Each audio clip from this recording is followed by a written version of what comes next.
नमस्कार, मी पंजाब डक. सर्वप्रथम शेतकऱ्याला सांगू इच्छितो की काल म्हटलं होतं ना, 28 ऑक्टोबर पर्यंत राज्यात दररोज वेगवेगळ्या भागात विखुरलेल्या स्वरूपाचा जोरात पाऊस पडणार आहे म्हणून हा अंदाज लागण्यात येतात. म्हणून हा पाऊस कुठे जास्त होणार आहे, सगळ्यात जास्त सांगू इच्छितो की मराठवाडा, त्याच्यानंतर पश्चिम महाराष्ट्र, त्याच्यानंतर कोकणपट्टीत आणि त्याच्यानंतर उत्तर महाराष्ट्र, म्हणजे ह्या 4 विभागामध्ये सगळ्यात जास्त पाऊस पडणार आहे म्हणून हा अंदाज लक्षात येतो.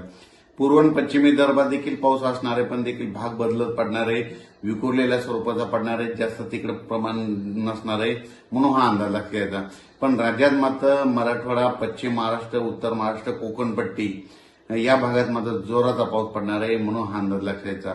सांगायचं झालं तर जिल्ह्यावाईज सांगायचं झालं तर आज देखील नांदेड जिल्हा झालं, लातूर जिल्हा झालं, परभणी जिल्हा झालं, हिंगोली जिल्हा झालं, यवतमाळ जिल्हा झालं, धाराशिव, बीड, जालना, संभाजीनगर, अहिल्यानगर, त्याच्यानंतर सोलापूर, कोल्हापूर, सांगली, सातारा, पुणे, त्याच्यानंतर कोकणपट्टी पूर्ण ह्या परिसरामध्ये आज रात्रीच्याला खूप ठिकाणी विजेच्या कडकडाटासह पाऊस सुरू होणार आहे म्हणून हा अंदाज लागतेचा.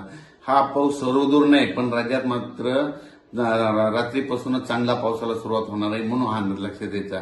आणि परत शेतकऱ्यासाठी आनंदाची बातमी कशामुळे की फक्त 28 तारखेपर्यंत पाऊस पडणार आहे. 29 तारखेला सूर्यदर्शन होणार आहे आणि 2 नोव्हेंबर मात्र थंडी येणार आहे.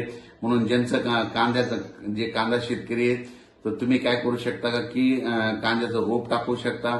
मका शेतकऱ्याचे फोन आले, मका देखील काढायला 29 तारखेपर्यंत काही हरकत नाही, पेरणी करायला देखील काही हरकत नाही म्हणून हा अंदाज लक्षात यायचा. पण राज्यात मात्र सध्या आणखी 4 दिवस हा शेवटचा पाऊस पडणार आहे. शेवटचा पाऊस असल्यामुळं सगळीकडे सर्वदूर पडत नाही, फक्त भाग बदलत पडतो म्हणून हा अंदाज लक्षात यायचा. म्हणजे हा शेवटचा राज्यातला शेवटचा पावसाळ्यातला शेवटचा पाऊस असेल.